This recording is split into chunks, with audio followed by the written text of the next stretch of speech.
Anchors up, sails at full. Welcome to the Sloopcast. How are you doing today, Kyle? Doing right, Jared. Doing right. How are you doing today? Doing good, doing good. New tradition, good tradition. That's kind of a two-stager. Oh, what am I doing wrong with this my goodness particular brand of beer? And I love the good people over at Columbus Brewing Company, but that's the second beering company. The Columbus Beering Company is what I said. There's a second time in a row with this particular can that has done that to me. Interesting. Well, Jared. Yeah. How should we start this? How should we start this with a 42-17 victory of Ohio State over Tennessee, a Saturday night game in Columbus, and I tell you the marketing team, the visual team over at Ohio State did an amazing job for the first playoff game in the Horseshoe. Yeah, it was spectacular. I can only imagine how much better it would have been in person. Yeah, but seeing it on TV, it was really, really well done. So hats off to the marketing, to the visual team, everybody who was involved at Ohio State. It was well put on, and even better showing by the football team and the coaching staff on the field. Yeah, it took you a long time to get to the actual players and coaches. I can't help but notice. Yeah, Reading too much into it, Jared. Yeah, new athletic director's doing some cool stuff. I think he has talked, recently about improving the stadium atmosphere and, making it more of an event. Whereas, I think Ohio State has in the past sort of relied on where Ohio State, it's a privilege to be here, entertain yourself in between plays, the drone show and all that. But anyway, it was nice to see the Horseshoe at night for once. For literally the second time all season. First time since September. Yeah. And that's dumb. Like, I understand that nothing probably most likely will get done for next year, but yeah. Like, hey, Fox. Listen, but here, Kyle, okay, would you rather, let's play a quick game of would you rather before we get to the report card. Would you rather play at noon or play in the evening, but you have to be lectured for a full quarter by Kirk Herbstreit every game? Because that's the price to pay if you want to play a night game. You have to get a lecturing from the Ned Flanders of college football. That is true. I can mute. I can not have the sound on. I can turn on the real Buckeye radio there and listen to some Paul Keels instead. That probably would have been the move. That's what I should have done. That's what I should have done last. That probably would have been the move. Ooh, lots of talk about that commentator here, but we're not going to get into that. We're going to get into the football game here. Ohio State just demolishes Tennessee, 42-17. Tennessee scores a late touchdown. It a little bit closer than the final score is, but it was just absolute domination from start to finish by Ohio State here. Just totally unexpected. I thought this was going to be a close game. Yeah. 8 versus 9 seed, it's going to be one of those, hey, should be a pretty close game, but I'm not going to bore everybody to death about the first round and the blowouts. Everybody probably heard it from a bunch of other media people already, so I'm not going to go into that. I'm just going to focus on the Ohio State and Tennessee here. No, I will. I'll do it. Okay, Kyle, you can be the bigger person. I'll do it. We had to listen to people. Was it Sean McDonough? Like, oh man, did Indiana even belong in the playoffs?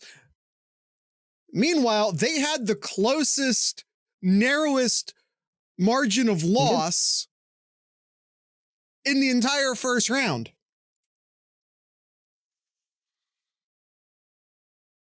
Did I say most narrowest? Talking about it today, but still people were talking about it on Sunday they were mentioning the 3 blowout losses, but failed to talk about the Ohio State Tennessee game. There's certain media that have that is still failing to mention how huge of a blowout this game is.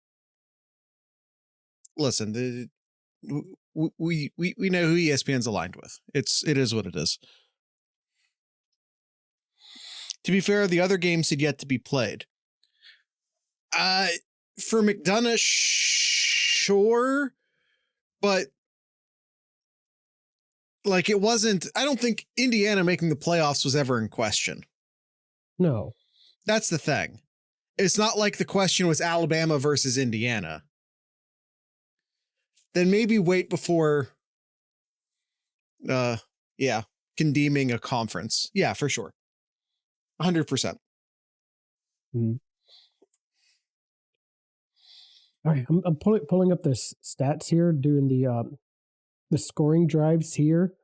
Yeah, Ohio State first 3 drives, all touchdowns here.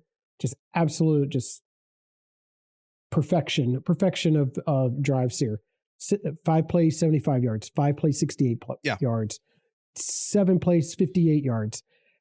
And really might have been a 4th touchdown for that interception in the end zone, which I still don't believe that he had fully possession. If you actually watch the whole play develop, as the defender was swapping hands, the football in the other hand, that ball was moving. Yeah, but and the pass interference, I think the pass interference was more obvious than the possession itself. Can't review pass interference though. Agree. Yeah.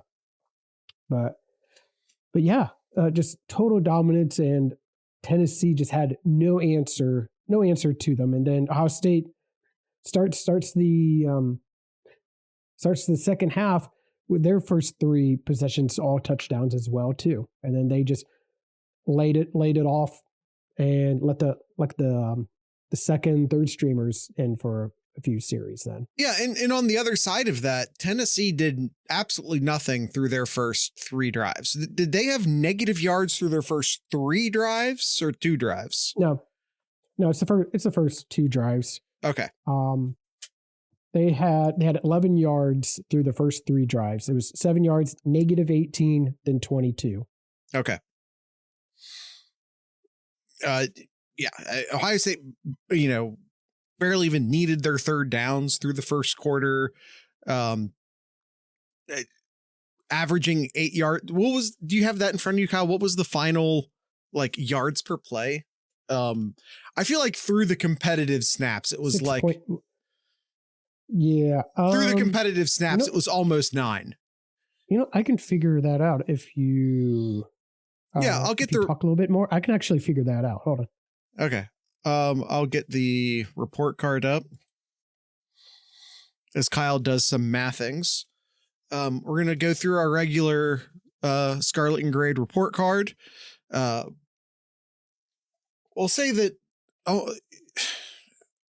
Tennessee had some devastating injuries through the game. Now, of course, if you're an Ohio State fan, you immediately go, well, what about our offensive line?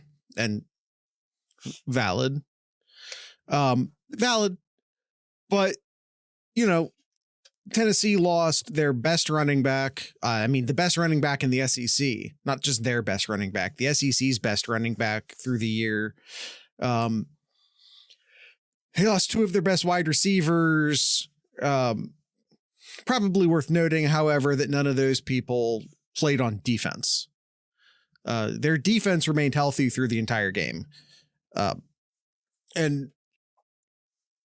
Tennessee was never, I didn't say it because it's superstition and whatnot. When Ohio State scored that 3rd touchdown, in my mind, I'm like, it's over. That's blouses. That's the game, because Tennessee's not scoring over 21 on Ohio State. Ohio State only one team has. Yeah, only one team has scored over 20 on Ohio State all year. That was Oregon. That is crazy. That's crazy. I'm surprised nobody's really talked about that. Even us. We haven't really talk too much about the amount of points Ohio State has led up over the year. I did pull up the number. I pull up the number here. So through the last touchdown to make it 42-10, Ohio State ran 55 plays for 466 yards, an average of, rounding up, 4.5 yards per play. 4.5 yards per play. Tennessee? Or I'm sorry, 8.5. I'm sorry, 8.5 yards per play. Okay. All right. So I rounded up a bit when I said almost 9. But, 8.5 against what was one of the nation's best defenses. I mean, statistically speaking, if you watched our Know Your Enemy, they were top 10 in basically all of the important categories. And that's playing against an SEC schedule. Like that says something. That says a lot. And if I'm going, which I was told was impressive. Yeah. And listen, when I talk about top 10 in all the important categories, and that's against an SEC schedule, I just mean I don't mean to put like the SEC above like the Big Ten when I say that. When I say that, I mean that there's a lot of teams in that top 10 who played American Conference schedules and MAC schedules and Conference USA schedules. So just from a standpoint of they did that against an SEC schedule I would say the same thing. They did that against the Big Ten schedule. I'd say the same thing. Tennessee offense through Ohio State's first team defense. 61 plays for 183 yards. Oof. 3 yards per play. Devastating. Absolutely devastating. 8.5 yards per play versus 3 yards per play. Absolutely devastating. Yeah. So there's so many players that you can talk about in this game that have really stepped up here. You can point out Will Howard being so accurate, 83% completion against this defense. Trey had 8 yards per carry. Yeah. And Trey and Judkins each had a pair of touchdowns to go with it too. Jeremiah does Jeremiah things. He was targeted 6 times, caught all 6 passes. Yeah. He caught 2 touchdowns as well there. Mecca had a really solid game as well too. G. Scott had himself, I think this is probably his best game of the year. He had 4 catches for 39 yards. He made some good catches as well too. And the defense too. Defense just was so stout. But honestly, to me, like, yes, the offense put up big numbers. The defense really held Tennessee down. Mentioned 3 yards per play with the first team defense. This offensive line, Jared. Offensive line, like, wow. Yep. And we talked about in our previous show leading up to this game here. Our big worry is Tennessee's defensive line versus Ohio State's offensive line. What is Ohio State going to do differently to give Howard time to open up the holes, to give Judkins, to give Trey the path to make plays, to get some yardage here? 0 sacks led up by this offensive line. Right. If you told me 0.5 sacks led up, I would have been, you're crazy for keeping it that low. Yeah, there were a couple. 2.5, I would have taken the over still. I mean, yeah, there was only 1 sack in the game, which got taken back off because of a face mask. So that never happened. There were a couple instances in which Howard got pressure in his face, but that was like, it felt like that was earlier in the game. Just huge props to the offensive line, because it's like even against like Penn State, right? Even against Penn State, one of the ways they got around Penn State's defensive line was just by throwing the ball quickly. There was just like, get rid of the ball in 2 seconds or less. And that was crazy. They did not do that. Yes. They did not do that against Tennessee. There were several slower developing pass plays in there. I mean, even early in the game, they had deep and long developing pass routes in the game plan. And I'm shocked it worked, because we do need to get to this report card. Game plan. I mean, you got to give it an A+. Yeah. 42 points against one of the top defenses.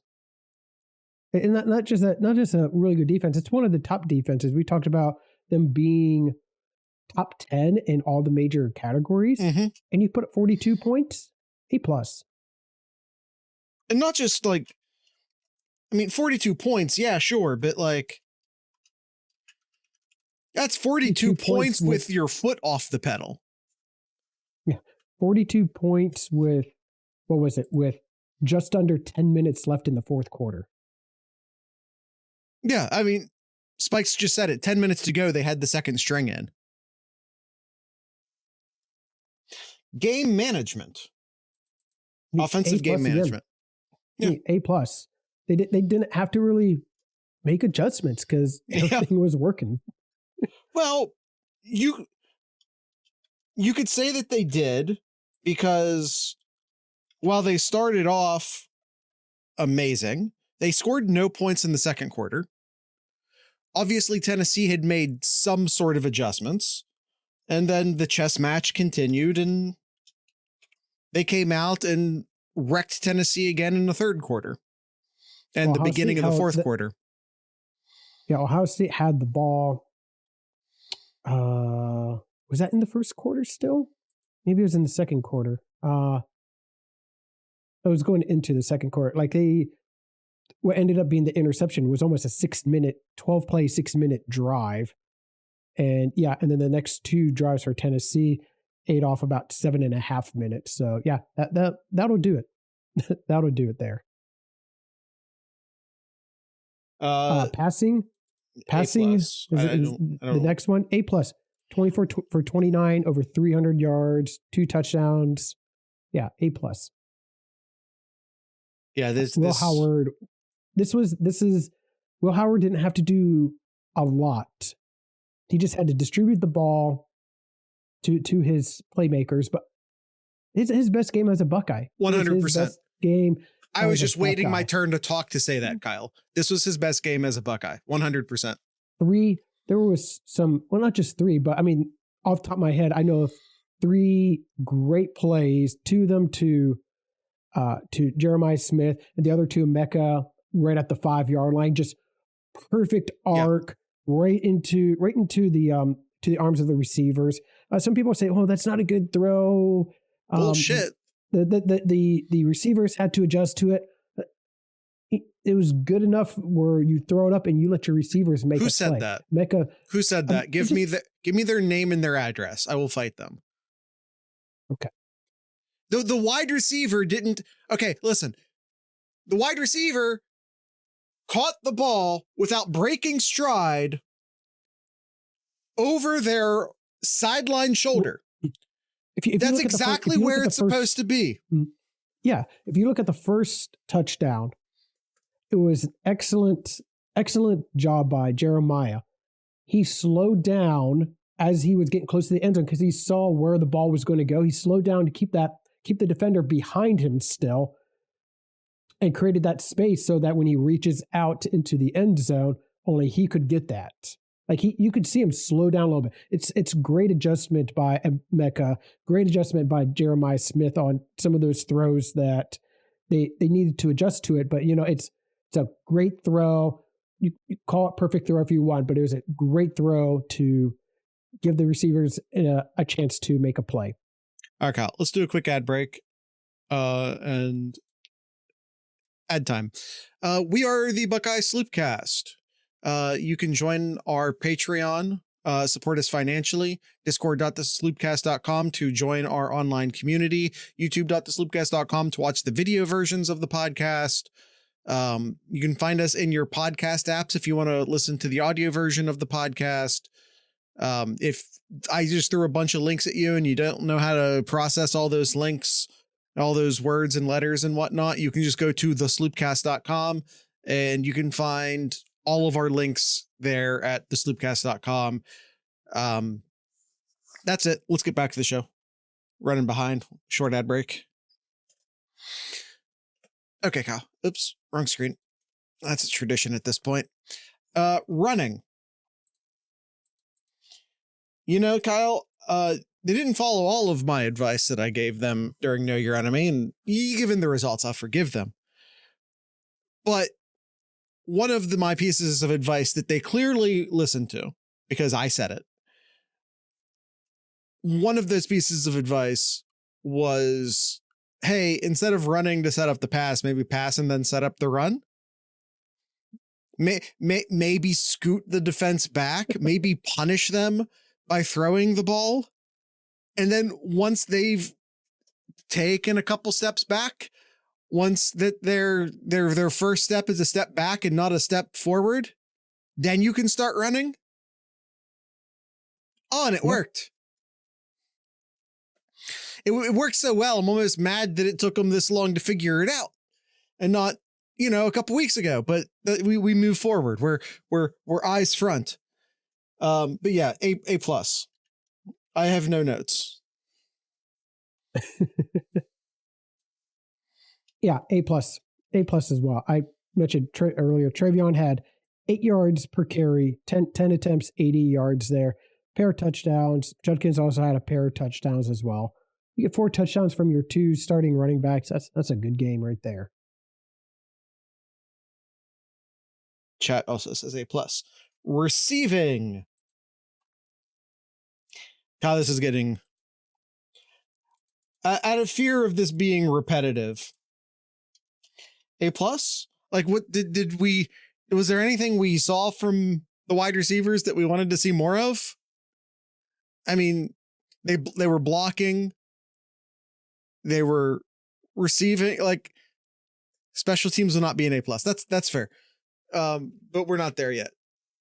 The receiving, Kyle, is there any grade other than an A plus to do here?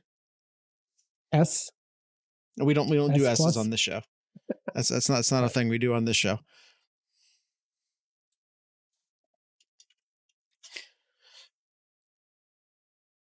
Yeah, A plus. Just absolutely. Just Emeka was great. Jeremiah was great. Yeah, it's you get your game plan was to get the ball into your playmakers' hands, and that's exactly what they did. Yeah, I mean, we've already talked about it. They were great. Run blocking. Now, let's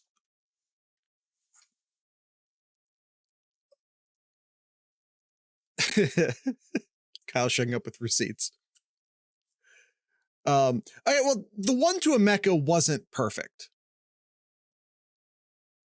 I was talking about the one to Jeremiah Smith, the first touchdown. That was a perfect ball.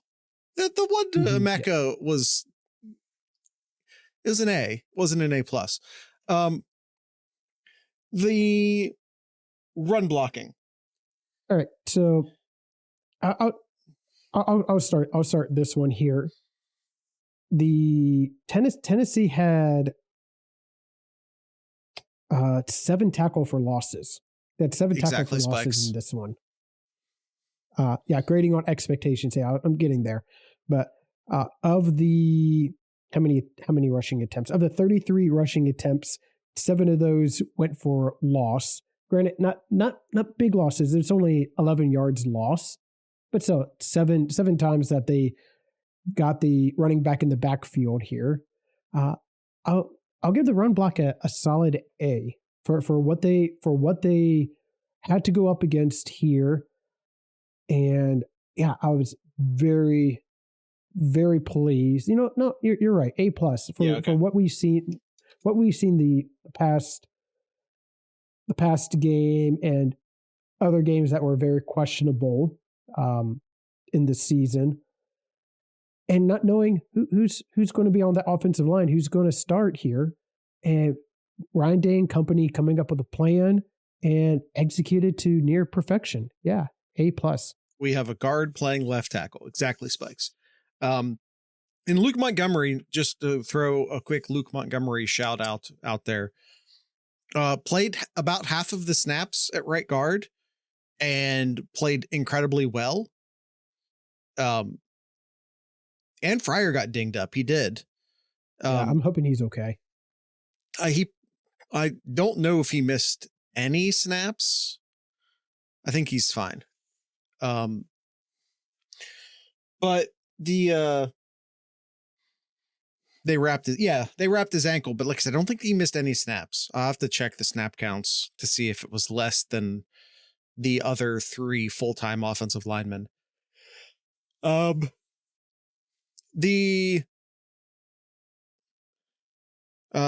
were scoring too quickly. Yeah. Who could even notice? Yeah. Luke Montgomery, came in at right guard and played an incredible football game. I think he deserves a quick shout out because he had gotten in earlier in the year and didn't necessarily perform all that great. But younger guy, undersized guy, they get about 15, 20 more good pounds on him, and he's going to be an excellent interior guy for Ohio State next year. Yep. He's good now. Yeah. Pass blocking, A+, zero sacks allowed.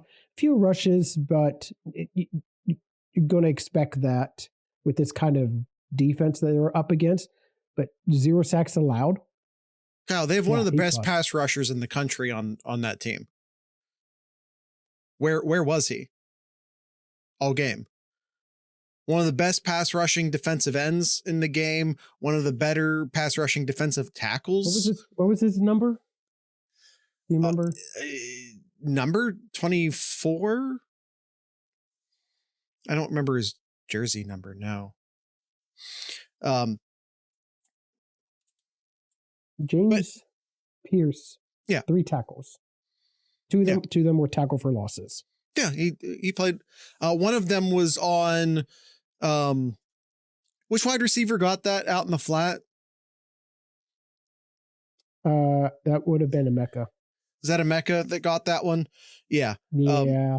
That was an excellent play by Pierce. Pierce is an excellent football player, but as far as the pass rush is concerned, where was he all night? Actually, where was he? And what else do I have to say? Actually, what else do I have to say about it? So yeah, pass block A+.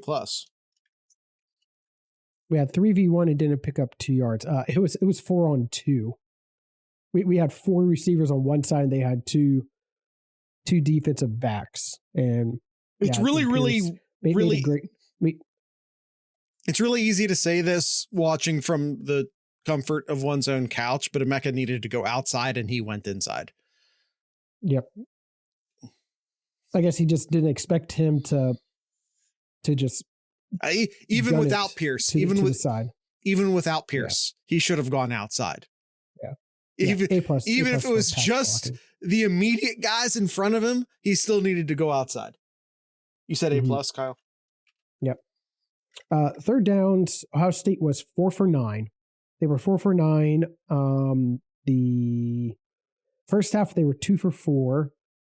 And honestly, they were 1 for 1 in the second half. Is that right? They were only 1 for 1? No, I'm sorry. No, they were 2 for 2. They were 2 for 2. The first team was 2 for 2 in the second half and 2 for 4 in the first half. So 4 and for one 6. of and in the first half, one of those missed third downs they picked up on fourth down. So they only failed so they had 1 punt and 1 interception in the first half. Yes. Let me look at those were the two failed drives in the first half. Interception, punt, and the missed field goal. But I'm not. That was like with time expiring. I'm not. We're not even talking about that. This is going to be a positive show, and I don't need to address the ridiculousness that was kicking a 57-yard field goal. Wow, and those were the two. That was the two failed third downs. Then was those, and it was those two. Was those last two drives in the first half? Then was that even on? That was just the clock, wasn't it? That had nothing to do with the downs. Maybe you're right. Maybe you're right. Yeah, I think you're right. No, they punted it, and then there was another drive that they ended up scoring a touchdown on, but they got the fourth down conversion. Anyway, I thought they were excellent converting, especially again considering the elite defense that they were playing. A+, absolutely. Yeah, A+. Even though the final stat says 4 for 9. Three of those were the last three drives by the second and third teams. All right, let's move to the defense, Jared. Move to the defense, where the defense, Jared, was just hitting hard and fast. So hard, Jared. Yeah. They were cracking helmets. They cracked Nico's helmet. It looked like a clean play too, as far as I'm concerned. It was a clean play. It was not a crown to the helmet. He also wasn't defenseless. He was on the scramble. Either. If you get that same hit on a wide receiver or on a quarterback, then or on a quarterback while he's in the pocket, rather, you're probably gonna get that call. But he wasn't. He was a running back. Yep. Game plan, game management. It's got to be A+ for the defense here. Yeah, I don't know what else could it be? Again, they had negative yards through their first two drives. It was a disaster on Tennessee's part, a total disaster. Yeah, Tennessee's first team offense had only two good drives that was more than 7 plays long. They only had two drives more than 7 plays long. And one of those was against the backups, or are you not counting that one? No.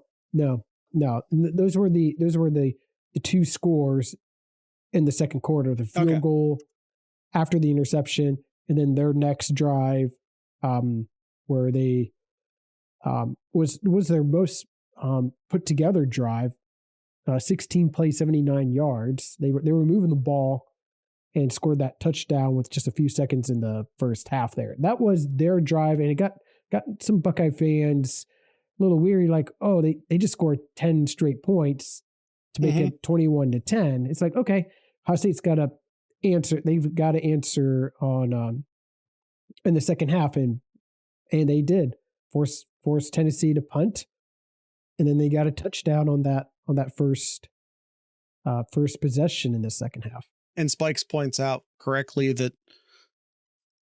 one of those scores shouldn't have happened because of Iggy got that interception, but they got Kenyatta Jackson on a real BS roughing the quarterback call. I don't know what else they were. Anyway, we don't complain about refs here. We don't complain about refs here. Yeah. All right. Run stop here. It is a shame that Dylan got hurt in here, and we didn't see how this defense would have looked against Dylan here. But Peyton Lewis actually came in, and I think a lot of his carries came on that last drive for Tennessee against like the second stringers defense for Ohio State. But he finished out 10 attempts for 77 yards, 7.7 yards per rush there. But again, against the second team there. Right. But It really was just stopping Nico on everything. Stop Nico, you stop Tennessee. Nico Spikes had asked if they outgained us 47 on the yards ground. on 20 attempts. They did not. Ohio State got it by 4 yards. If you took the sacks out, they did. But this isn't the NFL, and you don't take the sacks out here. What was Nico's final rushing stats? 20 attempts for 47 yards. Yeah. It's almost not fair to give Ohio State an A+ here. Because Samson went out basically immediately. He only got 2 touches. And we give the defensive coaching staff and defensive players a lot of credit here, as we should, but we're not telling an honest account of the full story if we're not talking about Tennessee losing their best offensive weapon on the first drive. Like, that's a huge deal. Mm-hmm. Yep. I'm still going to give Ohio State the A+, but I feel a little guilty about it. Yeah. Pass rush here. Spike says he doesn't. Kyle, or what's your grade? A+. Yeah. Okay. A+. Pass rush here. Yeah. 4 sacks here. That's a great game. That's a great game in my mind. You got 4 sacks against Tennessee. Very disruptive. What was it? They had Spikes is reading my mind. Two tackle for losses. If you don't count the sacks. So 4 sacks and 2 tackle for losses for a total of 6 of them. Spikes points out, and I agree with him, that you have to include all of the batted down balls. Oh, 9 of them. There was a total of 9. Let me go. How many by the defensive line? I'm just going to go down by who had a pass breakup. So Cody Simon had 1, JT had 1, Sony Styles had 1, Ransom had 1, Jack Sawyer had 2. One of those almost it was a pick. Iggy had 1, and Lorenzo had 1 too. So from the defensive line, it was Jack and JT with 3. That's 3, and then Sony Styles and Cody each had 1 too. So I don't remember. I don't specifically remember those. So let's just count one of those as far as like the pass rush is concerned.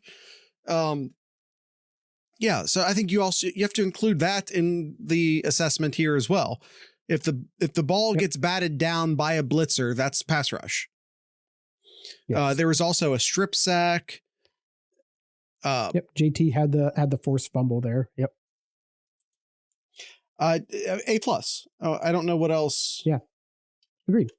Yeah. Agreed what else could it be? Yeah. And the same thing with the pass rush as well too. The pass coverage. The pass coverage was an A+ as well too. Iggy, 0 pass interference calls in this game. All right, Iggy. And you know a name that we haven't even called yet does not even show up in the stats. Literally no stats at all. I don't remember. 0. I don't think stats. I don't think they threw at Burke all night. Burke had 0 stats.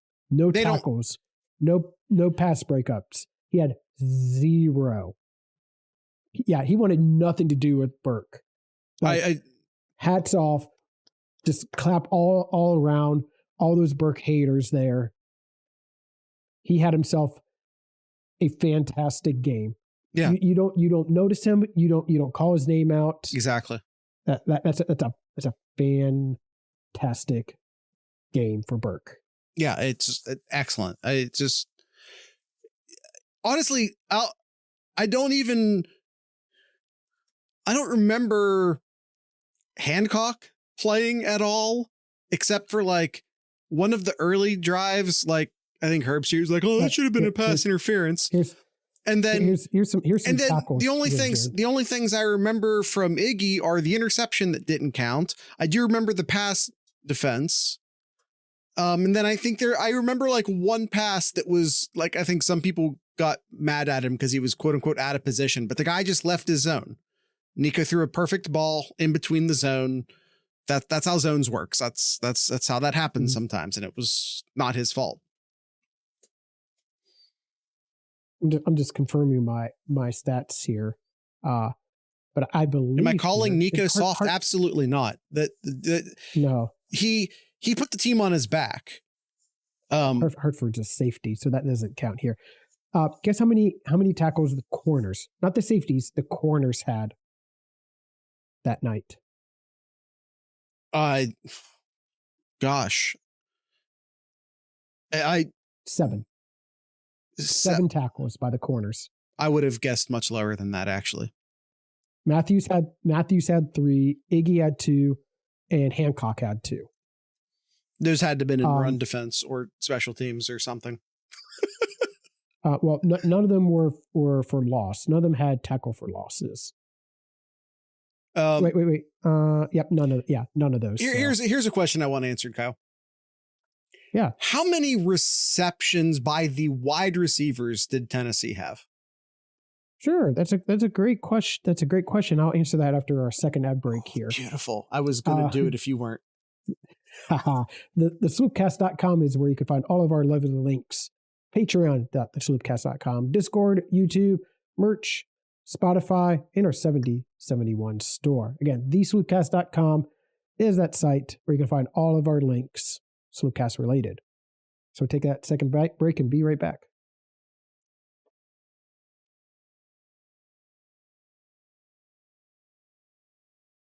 You have the answer? Are you still looking? I do have the answer. I'm just making sure because some of these are running backs. Sure. All right. So we have 5. I'm sorry, not 5. We have 4 receptions by McCoy. Yeah. I think Thornton had 1 or 2. They called his name multiple times, saying, "Oh, he's only a freshman, but he's going to make a lot of plays here. He's going to get involved here." Braylon Staley, he had 2 receptions. Well, Staley kind of had to because Squirrel White left the game pretty early. Yep, and Squirrel had 1. And Thornton left not terribly long after that. I don't know. Did Thornton ever even have a catch? Dante Thornton? 1. Okay. So McCoy had 4. Staley had 2. That's 6. White had 1, 7, and Thornton had 1, 8. And, I'm honestly surprised it was that another many. one by a Chris Brazel. Yeah, had 1 as well. Yeah, so he's 9. their 4th wide receiver. So 9, 4, 5, 6, 7, 8, 9. I'm sorry, someone named their child Squirrel. Listen, his name is Squirrel on the roster. I don't know if that's on his birth certificate or not. Listen, on the Tennessee roster, his name is Squirrel.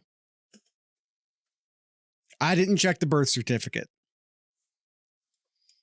Pass coverage A+, Kyle? Absolutely.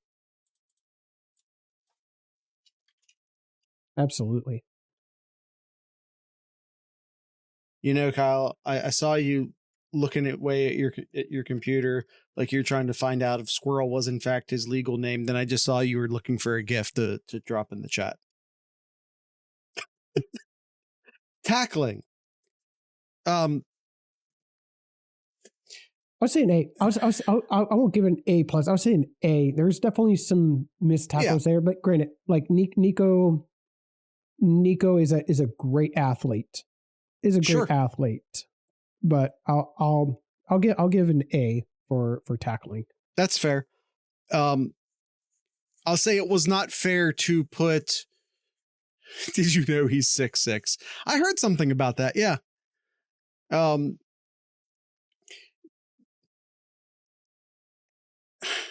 it was not fair to put JT in the middle of the field as a quarterback spy. That's not where he should be playing. So before I even say he missed a couple tackles on Nico, I'll say that's one of my game plan notes for Ohio State's coaching staff. Maybe don't put JT in the middle of the field as a linebacker against an athletic quarterback as a spy. Maybe not his strong suit. Okay. Marcus Malik Squirrel White. Not his legal name.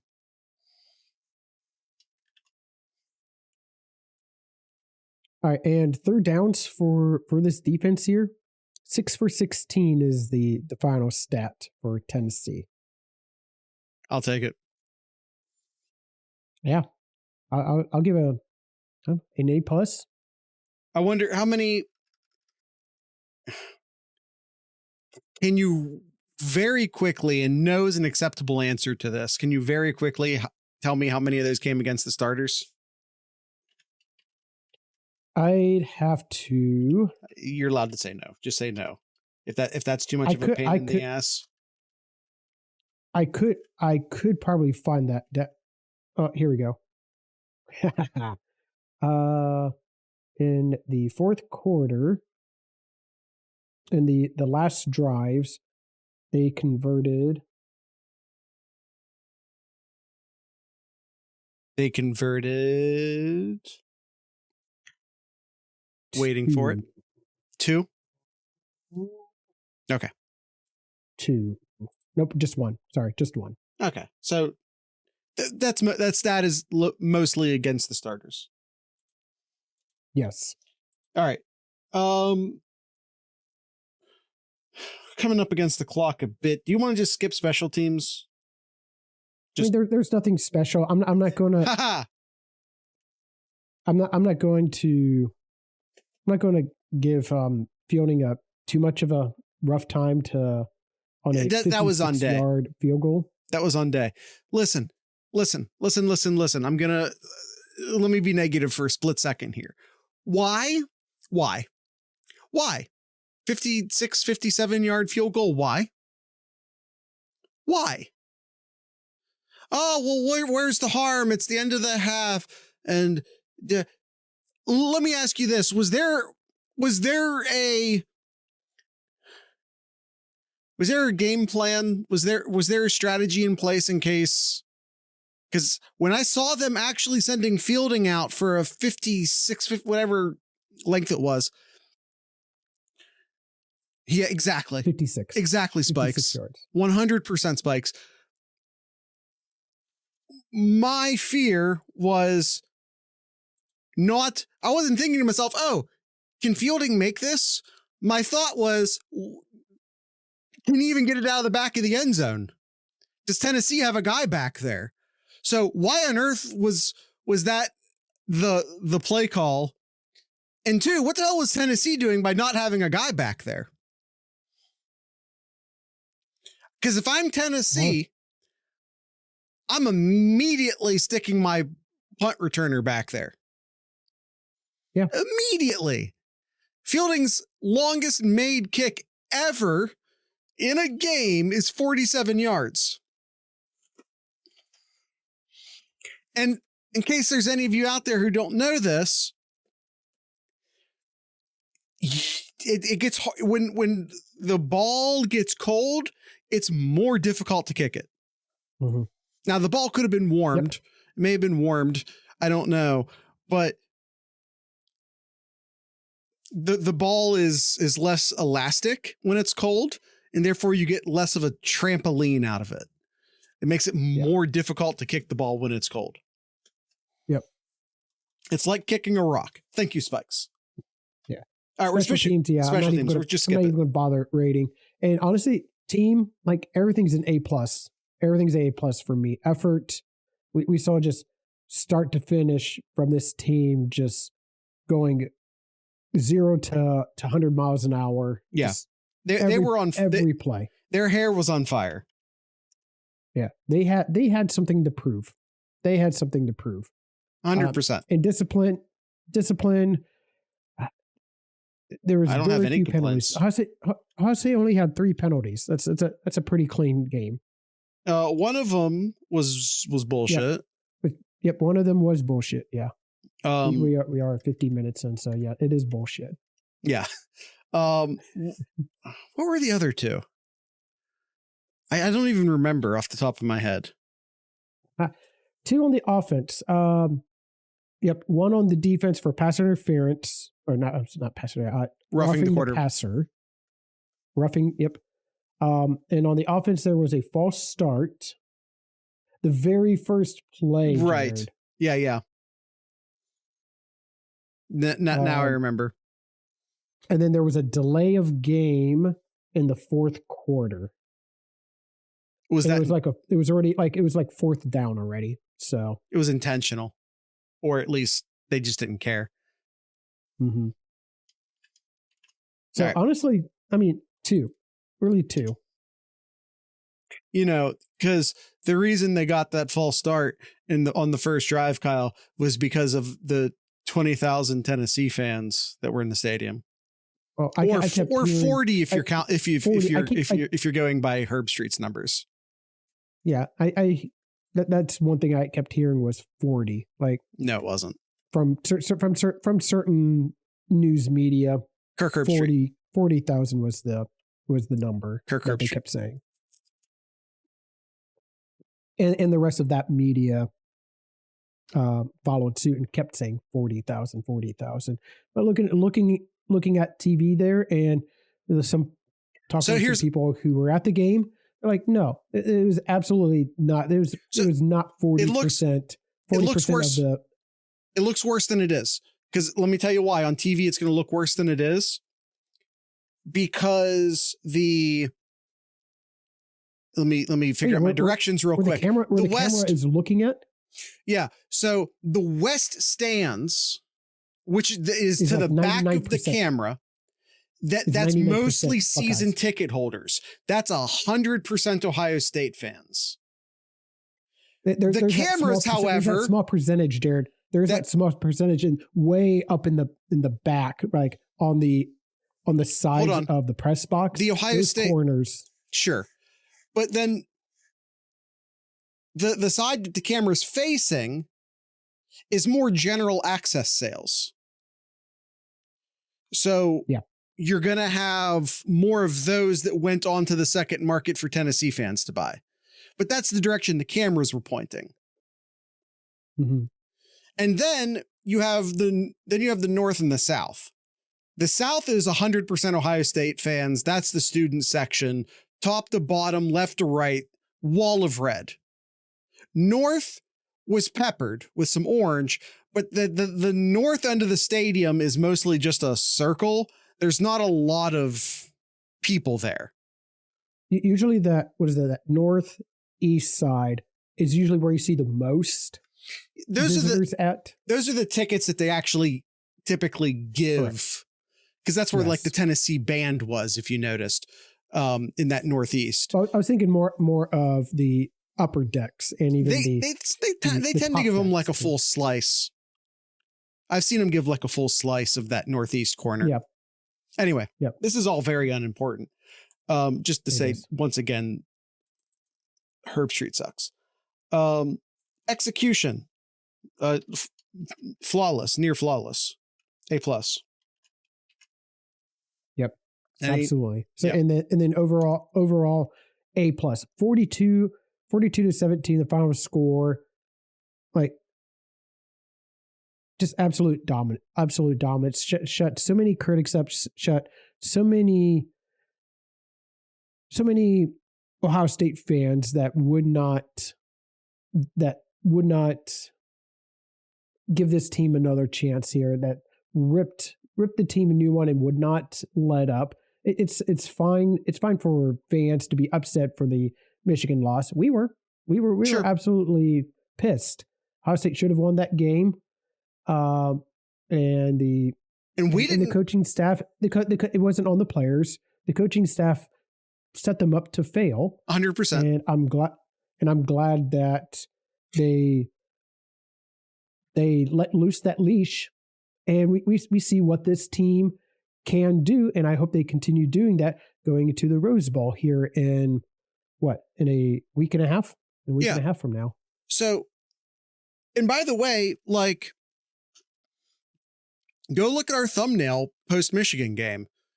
I put the stadium screen behind Ryan Day saying help wanted, which according to Kirk Herbstreit makes me a part of the lunatic fringe, despite the fact that I didn't actually call for Day's job in that episode.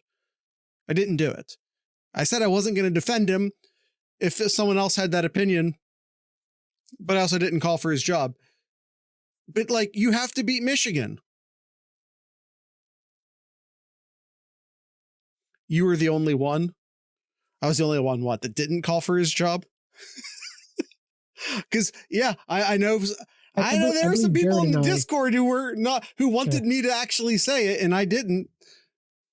I believe the agreements that Jared and I had was that we've always been apologetic towards Ryan Day, and we are at the point now is like no more excuses, like it's all on Ryan Day.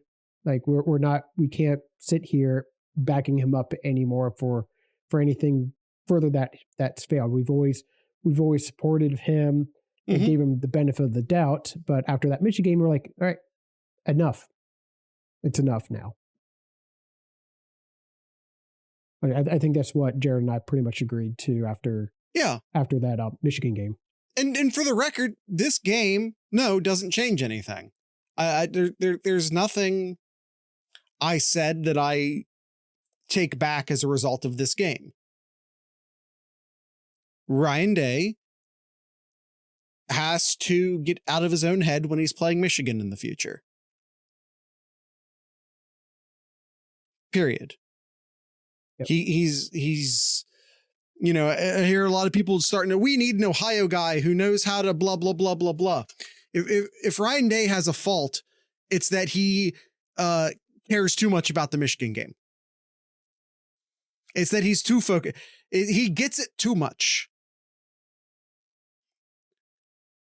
That's the reality of the situation in regards to Ryan Day in the Michigan game. Mm-hmm. But no, Jared Day still needs to go. I never said that he needed to go in the first place. And listen, and I'm just speaking to anyone who thinks this. Just anyone who thinks this. Look at what's happening in Alabama right now. Even if you make the perfect hire, look what's happened to that roster. I don't care about Alabama. Yeah, but it's a case study. It's meant for you to watch and to learn lessons from. The point being is that in today's age of college football, you cannot just be switching coaches willy-nilly. Mm-hmm. So it doesn't matter how mad you are at Ryan Day, unless you have the next guy lined up that is the perfect hire, you can't, because you can't be switching coaches every 3 or 4 years like you do in the NFL. In the NFL, 2-3 years, not working, get a new coach. Doesn't really matter. All your dudes are under contract. You get a new coach, you try again. College football, replacing your head coach leads to a total roster turnover. Mm-hmm. So if you're going to do it, you need to make sure you're doing it correctly. And no, I'm just going to go ahead and say this. Mike Vrabel's not that guy. I'm going to say it. Mike Vrabel's not that guy. Because no matter how much he's like, well, his offense would be awful. His offense would be awful. Additionally, as much as he's like, well, I don't want to recruit. No, actually, I love Vrabel. I love Mike Vrabel. I adore Mike Vrabel. I don't think he's a good fit. Because as much as it's like, I don't want to recruit. I don't want to coach college football. I don't want to do this. I don't want to do that. And he's like, well, I'd make an exception for Ohio State. Well, guess what? All of those things he hates are still present for Ohio State. So even if he comes in and even if he does a good job, maybe he just hops to the NFL after a few years, regardless, because he just doesn't like it. Because he just doesn't like it. Now you're turning your roster over again. It's not a smart move. Yeah. All right. And he has to be really good at those things he hates to do. Great point, Spikes. Yeah. Freeman is the guy. Freeman converted to Catholicism for Notre Dame. He's not coming back. He didn't just decide to coach the team. He converted his faith over. I don't think he's coming back. You can be a Catholic Buckeye. That's not what I'm saying. That's not what I'm saying. That wasn't the point. All right. We are up on time here, Jared. Anything else you want to talk about before we start talking about roses? The Rose Bowl? No. We'll be back. We'll be back later this week, I suppose. Was there a basketball game? Well, hold on. We'll get to Kyle's corner in a second. Zach, half of this podcast is Catholic. It's not a shot at Catholicism. It's a testament, no pun intended, to how dedicated he is to the Notre Dame project. That's all that is. All right, that's it. That's it for Ohio State. That's it, or at least for Ohio State football. Kyle, do you have anything in Kyle's corner? Yeah, about them Buckeyes heading on over to New York at Madison Square Gardens and upsets the number 4 team Kentucky 85-65, 20-point victory. That is 2 blowout victories by Ohio State versus SEC teams Saturday. How about that? Which one's more unexpected? Which result Saturday was more unexpected? Yeah, that is a great question. I can't answer that. No, it's the basketball game. If you'd asked me, what's more likely, Ohio State basketball beats Kentucky by 20 or Ohio State football beats Tennessee by, what was it, 30? 25. Something? Yeah, 35? 25. I would have said Ohio State football by 25, easy. That's not even. Yeah. All right. Anything else in Kyle's corner? Well, especially with that blowout loss that they had to Auburn just a week ago, too. Yeah. Turns out this team just feels very inconsistent so far, I think is my expert analysis on that. And some great playmakers, but inconsistent, but we'll see. But yeah, we'll be back here next week here as we will get to know our enemy, Oregon. Again, get to know our enemy again, Oregon. Round 2 with the Ducks, this time in Pasadena. And we will talk more about them next week. Sure will. So with all of, wait a minute. Nope. Tonight's ending music, almost forgot that part, would be the Raging Nathans, punk band out of Southwest Ohio.